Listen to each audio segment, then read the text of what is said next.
বাংলাদেশে আসলে এই মাজার খানকা রিলেটেড একটি কমিশন গঠন করা প্রয়োজন, যেই কমিশন গঠনের মধ্য দিয়ে কনফ্লিক্ট যেগুলো হবে সেগুলো রিজলিউশন হবে এবং আমাদের সোশ্যাল হারমোনিতে কীভাবে সোশ্যাল কনটেক্সট থেকে স্টেট পর্যন্ত যাওয়া যায় সেই ক্ষেত্রে আমরা একটি ওয়ে আউট বের করতে পারবো। যদি আপনি মডার্ন স্টেটে যান, যেটা হলো এরশাদ সাহেব এই আকাশটা করেছিল, স্টেটের সাথে ধর্ম জুড়ে দিয়েছিল। আপনি যদি ধর্ম জুড়ে দিতে চান তাহলে খেলাফত বা মুলুকিয়াতে আপনি চলে যান।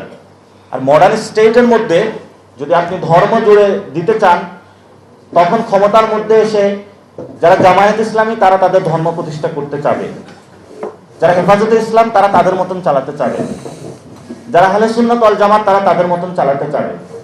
এই জন্য সেখানে আমরা যে প্রপোজিশনটা দিয়ে থাকি সেটা হলো রাইটস বেসড সোসাইটি আমরা তৈরি করতে চাই। যদি আমরা এটা এনশিওর করতে পারি, তাহলে সংবিধান যদি সবার অধিকারটা নিশ্চিত করতে পারে, যিনি আহলে সুন্নাত ওয়াল জামাতের আছেন উনিও ভালো থাকবেন, যিনি কওমি গভর্নর রয়েছেন উনিও ভালো থাকবেন, যিনি জামায়াত ইসলামের এই মতবাদে বিশ্বাসী উনিও ভালো থাকবেন। তো উনি ওনারটা প্রচার করুন, প্রচারের মধ্য দিয়ে যে জয়ী হয় সেই জয়ীটাই হলো সমাজে এস্টাবলিশ হোক। এটা তো আমাদের কোনো প্রবলেম নাই।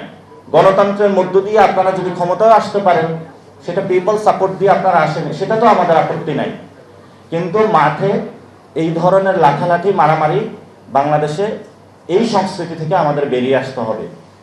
এই সংস্কৃতির ক্ষেত্রে আমাদের কওমি ভাইয়েরাও যারা এখন ইয়াং জেনারেশনে যারা রয়েছেন তারা যথেষ্ট এই বিষয়ে ধৈর্য এবং সাহসিকতার পরিচয় দিচ্ছেন। যারা আমাদের আকাবিররা রয়েছেন সুন্নি গণনা থেকে তারাও যথেষ্ট ধৈর্য এবং সাহসিকতার পরিচয় দিচ্ছেন। আগে ভারত বাংলাদেশ স্টেটের সাথে সম্পর্ক না করে আওয়ামী লীগের সাথে করেছিল, আর পাকিস্তান এখন নতুন করে একটি দলের সাথে সম্পর্ক সৃষ্টির জন্য তারা দৌড়ঝাঁপ করতেছে। আমরা দুইটি রাষ্ট্রকে বলবো যে আমাদের লং হিস্ট্রি রয়েছে, একই নদীর আমরা পানি পান করি, কোনো দলের সাথে নয়, স্টেট টু স্টেট মর্যাদার ভিত্তিতে সম্পর্ক হোক। আমরা মর্যাদা এবং ন্যায্যতার ভিত্তিতে একটি সম্পর্ক চাই। যদি ভারত যেই ভুল করেছিল একটি দলের সাথে, আপনারা যদি সে ভুল করেন একইভাবে, তাহলে দলেরও পরিণতি খারাপ হয়েছিল, দেশেরও ওই ক্ষেত্রে সম্পর্কটা নষ্ট হয়েছিল।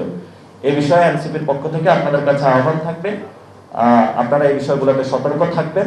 দলমত নির্বিশেষে 18 কোটি জনতার সাথে আপনারা সম্পর্ক করে আমরা একটি মর্যাদা এবং ন্যায়ের ভিত্তিতে দক্ষিণ এশিয়া প্রতিষ্ঠা করতে চাই।